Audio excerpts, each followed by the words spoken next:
नमस्कार दोस्तों, स्वागत करता हूँ आप सभी का हमारे चैनल में। दोस्तों, आज जो मैं आपके लिए टॉपिक लेके आया हूँ, उस टॉपिक का नाम है कार्ल पॉपर का मिथ्याकरण सिद्धांत। इसको Karl Popper theory of falsification भी कहा जाता है। तो दोस्तों, शुरू करते हैं आज का टॉपिक। कार्ल पॉपर का मिथ्याकरण सिद्धांत, जिसे अंग्रेजी में फॉल्सिफिकेशनिज्म कहा जाता है, विज्ञान के दर्शन में एक महत्वपूर्ण अवधारणा है। इसे ऑस्ट्रियाई ब्रिटिश दार्शनिक सर कार्ल पॉपर ने प्रस्तावित किया था। यह सिद्धांत वैज्ञानिक ज्ञान और गैर वैज्ञानिक दावों के बीच अंतर करने का एक तरीका प्रदान करता है। ये जो मिथ्याकरण सिद्धांत है, जिसको अंग्रेजी में फॉल्सिफिकेशनिज्म भी कहा जाता है, यह सिद्धांत दिया था ऑस्ट्रियाई ब्रिटिश दार्शनिक सर कार्ल पॉपर ने। और यह जो सिद्धांत है, यह वैज्ञानिक ज्ञान को गैर वैज्ञानिक दावों से अंतर करने का एक तरीका प्रदान करता है। अब हम देख लेते हैं main points of this theory, अर्थात मिथ्याकरण सिद्धांत के मुख्य बिंदु। सबसे पहला पॉइंट है, वैज्ञानिकता की कसौटी मिथ्याकरणीयता है। Falsifiability as the criteria of demarcation. Popper के अनुसार किसी भी सिद्धांत को वैज्ञानिक माने जाने के लिए यह आवश्यक है कि वह मिथ्याकरणीय हो। इसका मतलब है कि सिद्धांत में ऐसे कथन या भविष्यवाणियां होनी चाहिए जिन्हें संभावित रूप से गलत साबित किया जा सके। यदि कोई सिद्धांत किसी भी संभावित अवलोकन या प्रयोग से खंडित नहीं हो सकता है, तो वह वैज्ञानिक नहीं है। तो दोस्तों, इसका मतलब यह है कि किसी भी सिद्धांत को वैज्ञानिक तभी माना जा सकता है जब वह मिथ्याकरणीय हो, अर्थात उसमें फॉल्सिफिएबिलिटी हो। इसका मतलब यह है कि जो हम सिद्धांत देंगे, उसमें कुछ ऐसे कथन या भविष्यवाणियां होनी चाहिए जिन्हें भविष्य में क्या है, गलत साबित किया जा सकता है। अगर कोई सिद्धांत ऐसा दे दे जिसको कि गलत साबित नहीं किया जा सकता है, तो वह सिद्धांत वैज्ञानिक नहीं है। अगला पॉइंट है, सत्यापन के बजाय मिथ्याकरण पर जोर। Emphasis on falsification over verification. तो जो पारंपरिक दृष्टिकोण था वैज्ञानिकों का, उसमें वैज्ञानिक करते थे कि बार बार अवलोकन करके या प्रयोग करके अपने सिद्धांत को सत्यापित करते थे। लेकिन जो पॉपर है, उन्होंने इस विचार को चुनौती दी और उन्होंने यह कहा कि हमें अपने सिद्धांत के सत्यापन के बजाय मिथ्याकरण पर जोर देना चाहिए। इसका मतलब यह है कि भले ही किसी सिद्धांत के पक्ष में कितने भी साक्ष्य क्यों ना मिलें, लेकिन यह कभी भी निश्चित रूप से सत्य साबित नहीं हो सकता।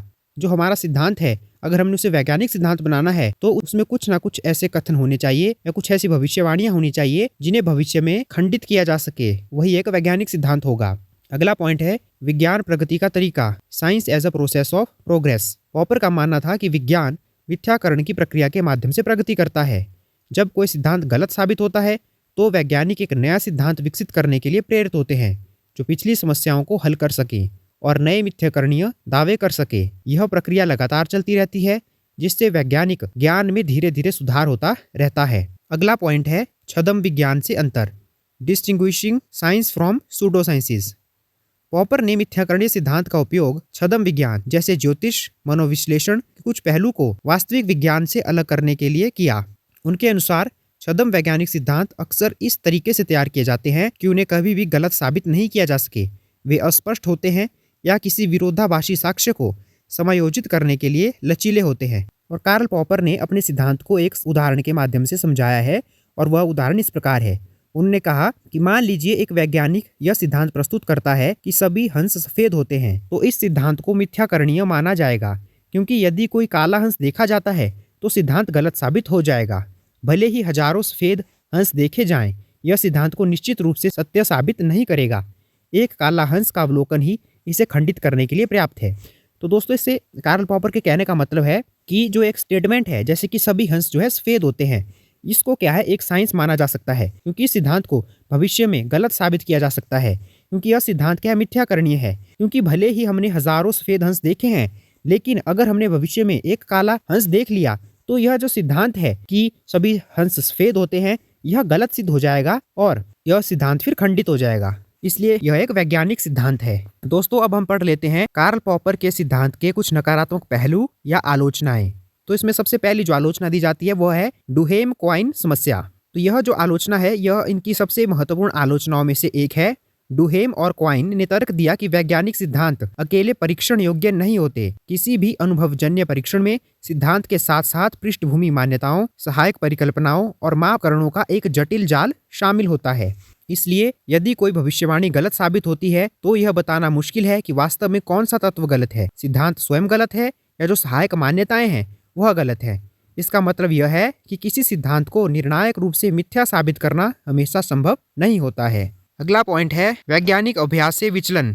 Deviation from actual scientific practice. आलोचकों का तर्क है कि वास्तविक वैज्ञानिक अभ्यास हमेशा पॉपर के आदर्श मॉडल का पालन नहीं करता है।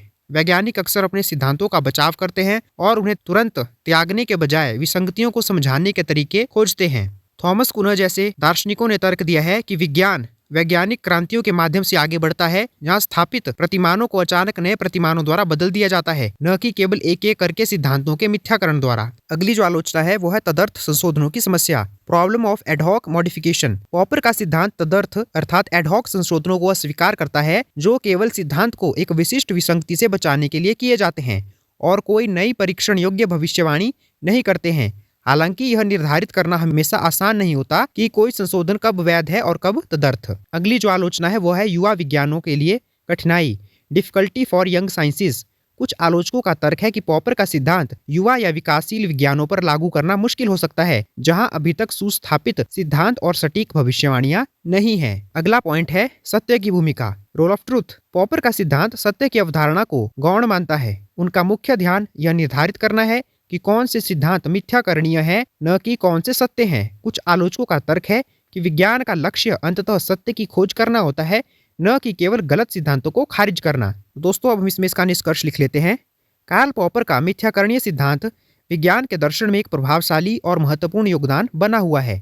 इसने वैज्ञानिक जांच की प्रकृति और वैज्ञानिक ज्ञान के विकास के बारे में हमारी समझ को गहरा किया है। हालांकि इसकी कुछ सीमाएं और आलोचनाएं भी हैं। डुहेम क्वाइन समस्या और वास्तविक वैज्ञानिक अभ्यास से विचलन जैसे मुद्दे बताते हैं कि विज्ञान की प्रक्रिया पॉपर के सरल मॉडल की तुलना में अधिक जटिल हो सकती है। फिर भी मिथ्याकरणीयता की अवधारणा वैज्ञानिक सिद्धांतों के मूल्यांकन और छद्म विज्ञान से विज्ञान को अलग करने के लिए एक मूल्यवान उपकरण बनी हुई है। यह वैज्ञानिक समुदाय को आलोचनात्मक और आत्म सुधारवादी बने रहने के लिए एक महत्वपूर्ण अनुस्मारक के रूप में कार्य करता है। तो दोस्तों यह था हमारा आज का टॉपिक, कार्ल पॉपर का मिथ्याकरण सिद्धांत अर्थात Karl Popper theory of falsification. तो दोस्तों उम्मीद करता हूं कि आपको आज का टॉपिक आसानी से समझ आ गया होगा और अगर आपकी परीक्षा में आपको देखने को मिले तो आप आसानी से इसे परीक्षा में करके आएं। आपको हमारी आज की वीडियो कैसी लगी ये आप हमें कमेंट करके बता सकते हैं। वीडियो अच्छी लगी हो तो आप इसे लाइक कर सकते हैं, शेयर कर सकते हैं और चैनल को सब्सक्राइब कर सकते हैं। अगली वीडियो आपको किस टॉपिक पर चाहिए यह भी आप हमें कमेंट करके बता सकते हैं। धन्यवाद दोस्तों।